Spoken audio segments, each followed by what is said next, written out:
أعوذ بالله من الشيطان الرجيم بسم الله الرحمن الرحيم نحمده صلوا على رسول الكريم أما بعد فإن خير الحديث كتاب الله خير الهدي هدي محمد صلى الله عليه وسلم وشر الأمور محدثاتها وكل محدثة بدعة وكل بدعة ضلالة أما بعد সম্মানিত নাজিরিন, আজকে আপনাদের সামনে কালেমাতুত তাওহীদ লা ইলাহা ইল্লাল্লাহর উপরে দার্সটা প্রদান করব।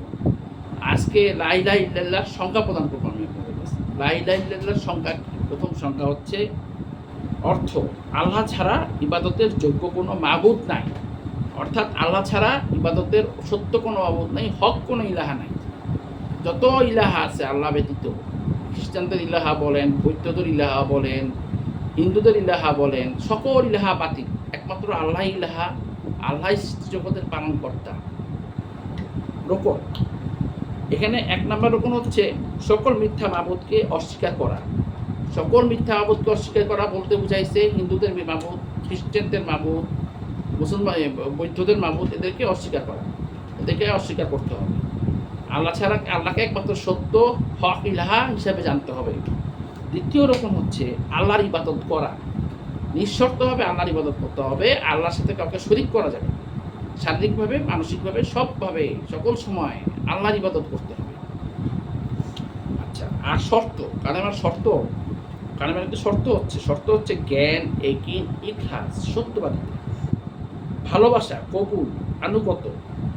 কালিমা শাহাদাত কিন্তু ভঙ্গ হয়, লা ইলাহা ইল্লাল্লাহ কিন্তু ভঙ্গ হয়। কী কারণে ভঙ্গ হয়? এটা সুন্দর একটা জিনিস, আমরা এটা জানি না কী কারণে ভঙ্গ হয়।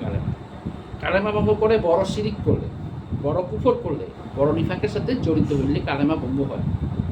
এর মধ্যে বড় শিরিক কি? মাজার পূজা করা, কবর পূজা করা, কবরের চেষ্টা করা, আল্লাহ ব্যতীত কাউকে মাধ্যম হিসাবে চাওয়া, আল্লাহ ব্যতীত অন্য কাউকে মাধ্যম হিসাবে আল্লাহর কাছে যেতে গিয়ে অন্য কাউকে মাধ্যম মেনে মাধ্যম মান্য করা, এটা হচ্ছে শিরিক।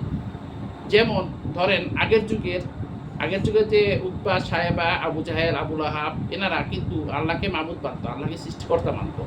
তারা কেন কাফের হয়ে গেছিল? কেন রাসূল সাল্লাল্লাহু আলাইহি ওয়াসাল্লাম তাদের বিরুদ্ধে যুদ্ধ করছিলেন? একটা মাত্রই কারণ হচ্ছে তারা আল্লাহর সাথে আল্লাহকে পেতে গেলে মাধ্যম হিসেবে মূর্তি পূজা করতো আগের যুগের মুশরিকরা। তো আগের যুগের মুশরিকরা লাত, উজ্জা, মানত, এই সমস্ত মূর্তির পূজা করতো, এই কারণে তারা মুশরিক। এইভাবে শিরিক করা হয়। এখন বর্তমান যুগে আমরা যখন মুসলমান দাবি করি, দাবিদার মুসলমান, তারা আমরা মাজারে যাই, শাহজালালের মাজারে যাই, শাহপরানের মাজারে যাই, পীরের কাছে যাই, আউলিয়া আল্লাহদেরকে, বুজুর্গদেরকে আমরা মাধ্যম হিসাবে বলি যে আমরা আল্লাহর কাছে সাহায্য চাই, বুজুর্গদেরকে মাধ্যম করে আমরা আল্লাহর কাছে সাহায্য চাই। এটা শিরিক, এটা করা যাবে না, এটা সম্পূর্ণ নিষেধ, এটা ইসলাম বহির্ভূত কাজ। আর বড় কুফর, বড় নিফাক।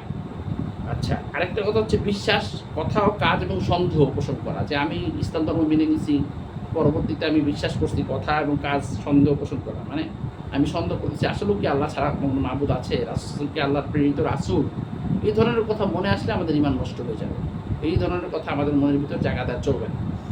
আর দুর্বলকারী, এই কালেমা শাহাদাত দুর্বলকারী হচ্ছে ছোট শিরক, ছোট কুফর, ছোট শিরক। আমাদের কাজের মাধ্যমে এবং কথার মাধ্যমে ছোট শিরককে আমরা পরিণত করতেছি নিজেদেরকে। যেমন ধরেন কেউ তাবিজ ব্যবহার করলো, এখানে তাবিজ ব্যবহার করা হলো ছোট শিরকের পর্যায়ে পড়ে। আমরা কবিরাজের কাছে যাচ্ছি, আল্লাহর সেবা ব্যতীত হয়ে কবিরাজের কাছে আমরা দোয়া চাচ্ছি, এটা ছোট শিরিক। আচ্ছা, আর ছোট কুফর, এর মধ্যে ছোট কুফর আছে। আরেকটা বিষয় হচ্ছে এখানে ছোট নিফাক, বিদআ আর পাপাচার, গুনাহে লিপ্ত হওয়া, কবিরা গুনাহে লিপ্ত হওয়া, চোখের গুনাহ লিপ্ত হওয়া, মানে বিভিন্ন নাকের গুণা, চোখের গুণা, মুখের গুণায় লিপ্ত হওয়া, এগুলিতে লিপ্ত হলে আমাদের কালেমা ভঙ্গ হবে, আমাদের ঈমান কমে যাবে, ঈমান নষ্ট হবে। ধন্যবাদ আপনাদেরকে, জাযাকাল্লাহ খায়রান।